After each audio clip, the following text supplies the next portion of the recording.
Hello and welcome back. If this is your first time here, I am Dr. Stock, Doctor of Education, and in this video I want to talk about what in the world's been going on with the markets recently, what's the news that's been affecting it, and what can we expect looking forward from here. What things should we watch out for? That's exactly what I want to talk about in this video. But first, I wrote a joke down on this piece of paper and it's terrible.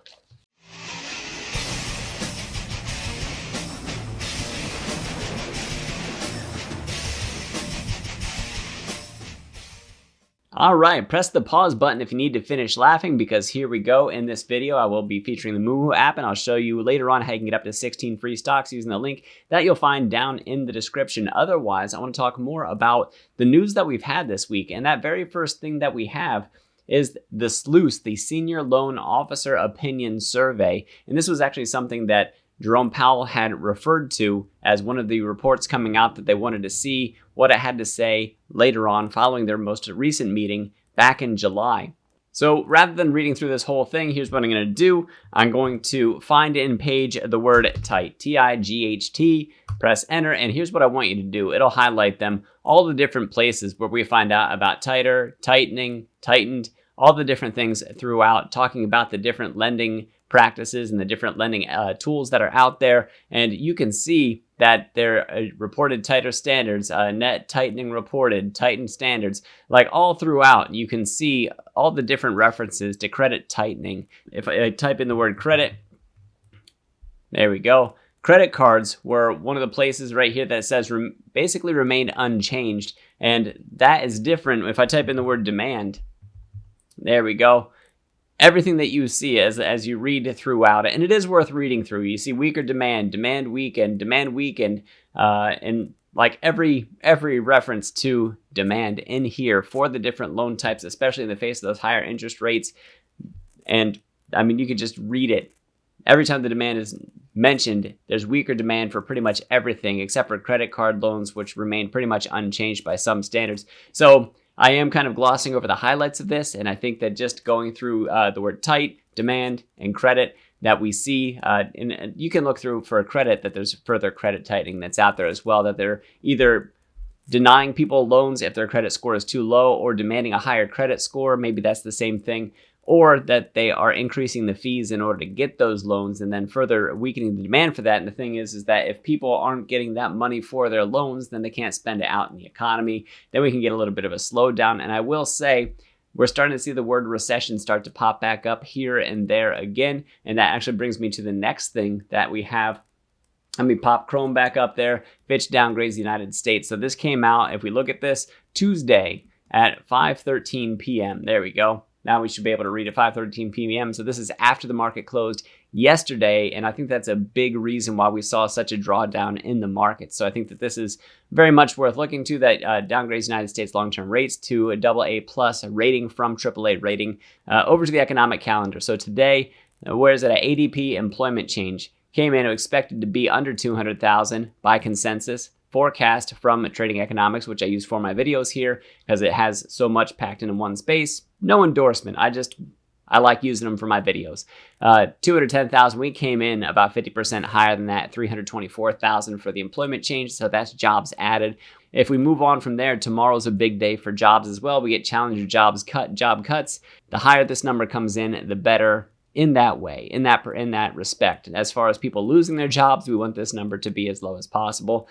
Big number here is initial jobless claims. In terms of the Fed, in terms of any sort of rate hikes, and in terms of what we see for the market, we want that number to go back above 300,000. After that, we also have ISM services, PMI, employment. We get factory orders information, more ISM stuff. So there's a lot to look at. Tomorrow's a big day. And also, to cap it off, it's not going to be on here in Trading Economics unless I went to markets and went down to earnings. But tomorrow, in the after hours, we have Apple and Amazon reporting. That is going to be huge, especially for people who are fans of the NASDAQ. So with that said, I want to go over to the CME FedWatch tool real quick, and then I want to go over from there to the Moe app, and I want to look at the SPY and the Qs to see what exactly is going on there and talk about different expectations that we have going forward from what we've seen recently. So on here, if we go, I have it on March right now. I'm going to go back to September. Right now for September, there's not a small chance that we have another rate hike, although one of the Fed, maybe Bostic, has just come out. I'd have to go back and look at the name that it was again, said that they don't foresee a rate hike happening in September. Honestly, at this point, I don't either, and that's not just because of what's here. I think with all what we saw in the sluice and what we've heard from Jerome Powell, that I think it's highly possible that we take another skip, pause, whatever you want to call it, for September, and reassess as the data come out. Just as Jerome Powell said, I really do believe him for that. And what I also believe is that he is serious about seeing softness in the labor market, that he wants to see that before they start to change their decision on cutting rates. So with Moo, you can get up to 16 free stocks using my link that's down in the description. All you got to do is deposit $100 or more to get those free stocks. $100 gets you 5, $1,000 or 5,000 gets you 15 free stocks. Each tier gets you the $50 cash reward. The bonus for the $5,000 cash reward is that free share guaranteed of either Tesla or EXPE. Both wonderful values, wonderful opportunity. And with that said, here's the Moo app itself. So this is the desktop version that we're looking at. I really like how clean and intuitive, and they're doing improvements all the time to the mobile app. Very nice integration. You can do your technical analysis here, and it does translate over there as well. So I do my technical analysis on the desktop, and then you can do it on mobile. It really does work. I just like keyboard and mouse more so than I like the smaller touchscreen on my phone, but everybody's got their thing. So pick your flavor.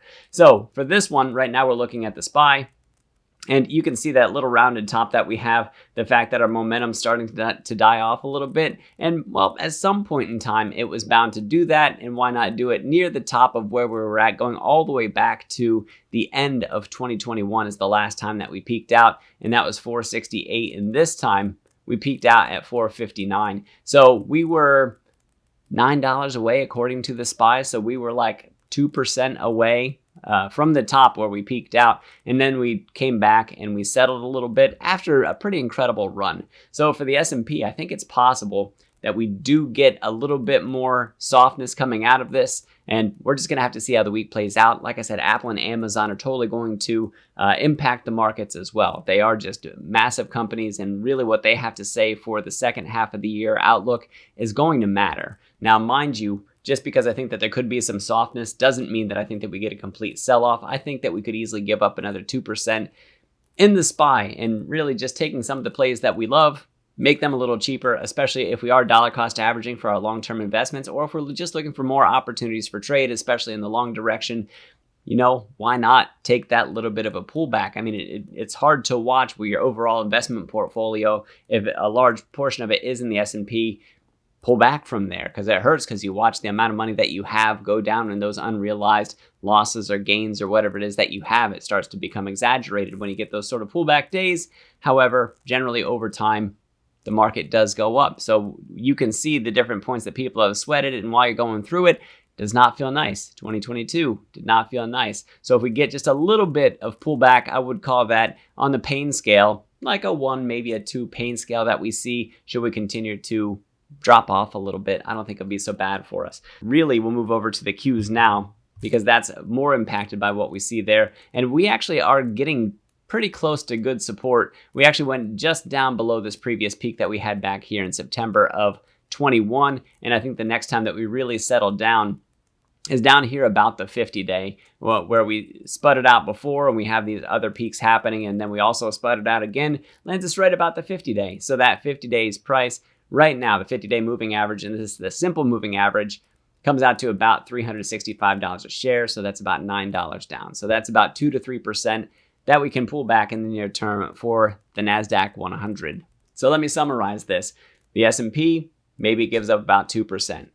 The NASDAQ, maybe it gives up, 2 to 3% in the near term. It doesn't necessarily mean that it happens tomorrow, but I think extending the sell-off from where it's at right now possibly gives it up throughout maybe the rest of the trading week. It doesn't have to happen all in one day, because today was a pretty rattling day. So we could have a little bit of a give back tomorrow where we start to bounce just a little bit back up. We're just going to have to wait and see. The jobs report is going to impact that. Like I said, Apple and Amazon after that, that's also definitely noteworthy to watch to see what they have to say for the second half of the year, especially where the NASDAQ is concerned. So thank you guys for watching this video. I really do appreciate it. If you like my commentary and want to hear more of it, check out the link down in the description. I have my NVIDIA earnings forecast and my NVIDIA stock price prediction over there. I also put my Tesla one up, also CPI information. Also, my watch list of stocks is also over there, my long list, my short list, my YouTube mentions, and I also have my private Discord community over there as well, where you can stop in, talk with me and my community members throughout the trading day, bounce ideas around, just talk about finance, have a good time, whatever it might happen to be.